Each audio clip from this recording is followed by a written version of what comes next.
Hello everyone, you're watching Let's Talk About Prepping. I'm Tyler, your host, and in this video, we're going to carry on with our reading of Meditations on Violence, a comparison of martial arts training and real-world violence by Sergeant Rory Miller. This will be episode 7 of our reading, and I feel that each reading is valuable. But if you feel that you're short on time, the last couple and the next couple are probably some of the most informative parts of this book. But that's very hard to say because the book is packed with valuable information. Anyways, I'll link the rest of the readings down below, but today we're going to continue with section 3.7, Violence Happens in Time. There's a difference between violence and the threat of violence. That distance is time. If the violence is happening, if the gun is coming online, the knife is plunging at your belly, or something cracks over the back of your head, you need to be moving. The threat of violence is a gift, someone communicating to you that they intend or are considering using violence, but they haven't yet. Someone threatening to hurt you has given you information and precious time. Use the time. The threat of violence. You have time. Lieutenant Webb, an instructor at the academy long ago, used to say, "No intelligent man has ever lost a fight to someone who said, 'I'm going to kick your ass.' Those words were the signal and the license to prepare yourself. Leave, get a weapon, call the police, call some friends, find cover, do whatever you need to do to stay healthy." Use of discretionary time is one of the most valuable concepts in emergency response, and one of the hallmark differences between a veteran and a rookie. Discretionary time is time to think, time when information is coming in and you have options, but you do not need to move just yet. It is time to plan. A rookie medic runs to the car wreck. The veteran stops and checks for fallen power lines. The rookie officer jumps into the fight. The veteran looks at the spectators first, checks his resources and needs, and then makes a decision as to what will work best. Hostage situations. Potentially, hostage takings can be one of the most drawn out and complex situations that fall under the threat of violence category. A hostage situation is about one or more armed threats holding you and or others, using the threat of violence to get what they want. If you have time to plan, even a second, use it. If you do not, if you are taking damage, you need to be moving, to be running or fighting. While you are taking damage, all thoughts of planning or trying to figure out what is happening or why take time. Time is damage. Types of hostage takers. Dumb ones.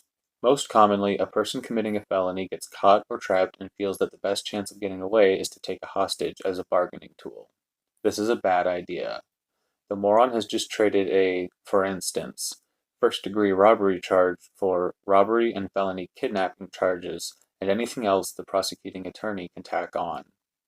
Unless you are up on the arcane ins and outs of criminal law as they apply to felons in that jurisdiction, let the Crisis Negotiation Team, CNT, bring up this point. Nutballs. People suffering from mental illness may take hostages. Statistically, it will be a member of his own family. The actual act of taking hostages and how the threat acts will be based on a rigid internal logic. You have to analyze your relationship with that person from their point of view. Get them talking. Let them vent. Be prepared for things to go bad quickly. Fanatics and extremists. Contrary to Hollywood portrayals, these are not well-trained teams of cold-blooded sociopaths. They are angry people who want to make a statement. Their very fanaticism gives you a good starting point for personalizing yourself. Listen, pay attention. People who want to die. Suicide by cop is an interesting phenomenon. The threat wants to die, doesn't quite have the courage to kill himself, and plans to force the police to do it. Taking hostages is one way to make sure that a large number of well-armed cops show up quickly. This one will probably get messy, but the threat usually has enough guilt issues that they will be reluctant to add a murder to the list. Not always. Disposable terrorists. With the exception of the plane takeovers on 9/11, this hasn't happened in the United States yet, but it is possible. Consider it a heads up from Russia. This will be a large group of heavily armed people who will attempt to take a large group of hostages in a defensible place. They will cow the hostages by brutally and physically killing anyone who is likely to resist or shows any leadership ability, such as by comforting crying children. They may also torture and rape to make the hostages too afraid to resist. In the past, they have wired the hostages or the hostage holding area with bombs. They will drag out the negotiations, not because they want anything, and they have no wish for any of the hostages to live. The disposable terrorist wants maximum media coverage and a chance to fortify his position. The more hostages and the more officers he kills, the better his terrorist organization can use the event for propaganda. Run if you can, run early and often. There are no high percentage survival techniques for this situation. Process predators. This is a special case. This threat does not want something from someone else. He wants to rape, torture, and kill for the longest time and with the greatest privacy he can arrange. Remember the entry on secondary crime scenes and home invasion crimes? See section 3.6. There is no good result of a violent criminal wanting to be alone with you. Some things to know. In a hostage situation, except for the predator scenario and the disposables, generally the longer it lasts, the better. Most people, even dangerous, violent people, can't kill cold. They need to work themselves up, need the adrenaline. Adrenaline is hard to keep up. As they come down off their edge, it will be harder and harder for them to act violent until they get angry or scared again. Of the hostage taker types mentioned above, they all want something. With the exception of the predator, the disposable terrorist, and sometimes the nutballs, what they want is not served by killing you. The dumb one would tack on a murder charge. The nutball generally wants help and to be understood. The fanatic wants a message to get out and knows that the message will be obscured if innocents are killed. The suicidal one just wants to die, not to kill. The predator and the DT are the only ones who plan to kill you as part of the operation. The 9/11 hijackings were similar to the disposable terrorist model and used the DT methods for cowing the hostages. But the 9/11 hijacking was never truly a hostage situation. The terrorists would have preferred empty planes. The passengers, in fact, were one of the few things that could screw with their plans, as they did on flight UA 93. Those passengers, realizing they were going to die, fought back. Why didn't the passengers on the other planes? Because in the vast majority of hijackings before 9/11, the passengers weren't killed. They weren't killed because doing so would have obscured the message. When killings happened in terrorist attacks, it was a bombing or a shooting. Kidnapping and trying to hold large groups of people for the purpose of killing them is difficult and inefficient. This changed, I believe, as the focus for international terrorism changed from causing terror and political change in the target country to increasing financial contributions from sympathizers. Not so long ago, the terrorists preferring to die to send a message, there had always been a few willing, was more myth than reality. It still is. Even at Beslan, the terrorists had an escape strategy. But as terrorism becomes a big business, receiving huge donations, there is far more incentive to mold the impressionable mind into a somewhat less survival-oriented puppet. In a very real sense, 9/11 was never a hostage-taking. It was a mobile bombing. It very much followed the dynamics of the group monkey dance, and each of the hijackers established their loyalty to the group with their deaths. Even if the goal is not to kill the hostages, the situation is still very dangerous. If you have a group of scared or angry armed men and a group of panicked hostages, the chances of violence erupting are very high. If the hostage takers are a group, watch the dynamics: leadership, morale, level of organization. Because they can cover for each other's fatigue and stupidity, opportunities to act will be less common. Purely because of numbers, fighting will be riskier. With an individual, look for mental illness, motivation, drug or alcohol use, and fatigue. Mental illness or motivation may give you the hooks you need to personalize yourself. Drugs and fatigue may give you the opening you need to act. Tactics. Personalize yourself. It is much harder to kill someone you know than a stranger. If at all possible, make sure the hostage takers know your name and face. If conversations happen, Look for common areas of interest, but don't be phony. The goal is to make it harder to see you as an outsider. This is one reason why a drawn-out hostage situation is more likely to be resolved without killing. As the criminals get to know the hostages as people, it becomes harder to kill them. Sound as calm as possible. Listen. Try to control the rate, tone, pitch, and volume of your voice. Low, slow, calm, and soothing. You're trying to become a person in the eyes of the threat. Empathy, not sympathy. It is very useful to try to understand the threat's point of view. That will help you personalize. But do not get caught up in it. The Stockholm Syndrome has been overplayed, but victims do get emotionally bonded with the threat. For both of them, it is usually the single most intense event of their lives. Be aware of that, because if your go button, see section 6.2, gets pushed, you will need to act resolutely, decisively, ruthlessly, and immediately. And personalizing can work both ways. The above 2 points do not apply to the disposable terrorists. They have read the same manuals as the hostage negotiators, SWAT teams, and the hostage survival instructors. They will recognize the tactics and they will kill you for trying. This makes it a critical skill to tell as early as possible if the men with the guns are in this category.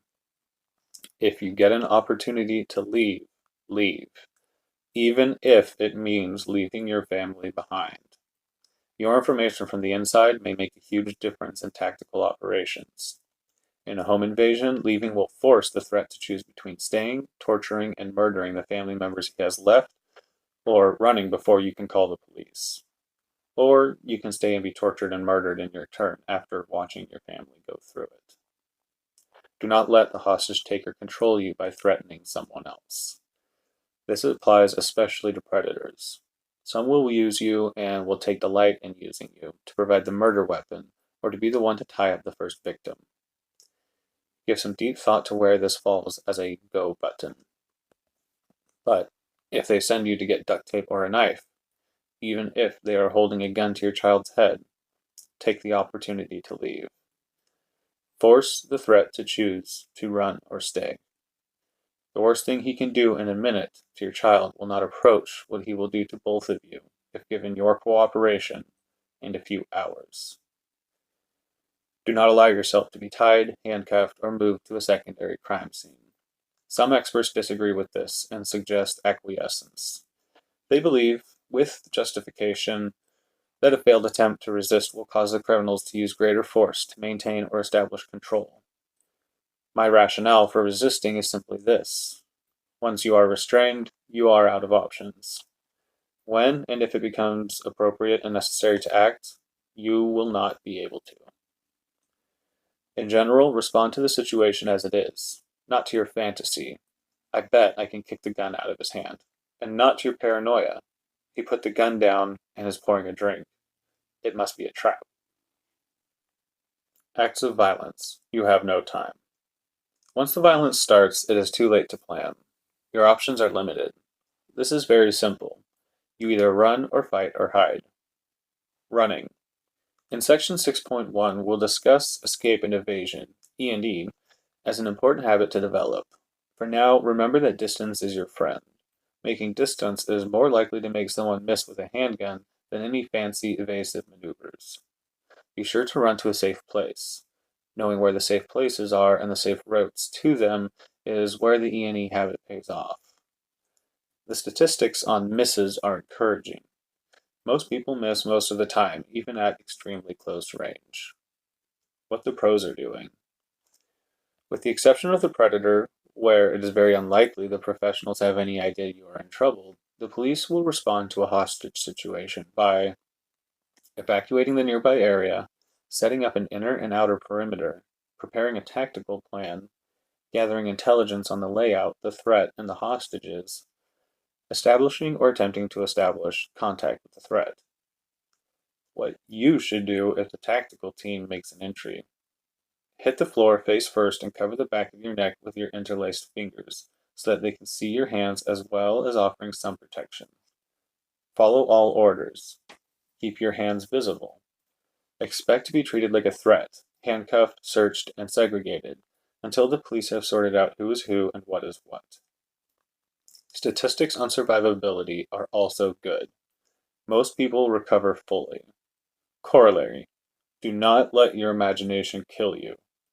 If you are shot or stabbed, keep running. Do not curl up and die because that's what you've seen on TV. One soldier took over 30 rifle bullets and still carried 2 men to the helicopter. A criminal in Baton Rouge took 10 .357 bullets to the head and chest, including a contact shot to the center of the chest, an armpit to armpit through and through, and a penetration of the skull. Even after that last shot, where the officer stated he looked into the hole he blew into the man's skull, the threat still managed to start to attack again. Be that dedicated. If you just walked into a situation, the route you took in should be a safe one to take out. Run early and often. If you walk into your local stop and rob convenience store and see a guy with a gun by the counter, that's all you need. Run. Even if he says, stop. Even if he says, I won't hurt you. You do not need to investigate a little more thoroughly to see if running really is the right thing to do. This is a really stupid inclination that some people have that mystifies me. It's right up there with, I thought I heard a rattlesnake or something, so I bent down to look under the log. Or looking for gas leaks with a match. Hiding. Sometimes an option. Not in a small place or an open place, but if you are good at it or have scoped out some spots, it's worth a try. In a large victim pool, such as a workplace shooting, it is easy to be missed entirely. You can make finding hidey holes part of your E&E habit. Fighting. Of everything in this book, skill at fighting is the least likely to affect your survival in a sudden assault. It's better to avoid than to run, better to run than to de-escalate, better to de-escalate than to fight, better to fight than to die. This is covered more in Chapter 6. To be perfectly clear, I'm not talking about brawling, dueling, sparring, or martial arts. What you need falls more into the category of assassination techniques or explosive, overwhelming blitz attacks.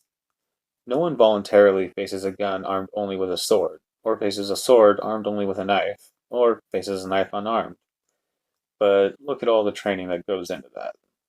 The very essence of self-defense is a thin list of things that might get you out alive when you are already screwed. Well, I think we'll leave that there today. I hope that that was informative or thought-inspiring. Hope it was interesting for you guys. Hope you're all doing well out there. Again, there will be links to the rest of the readings down below if you want more. Everybody, stay safe.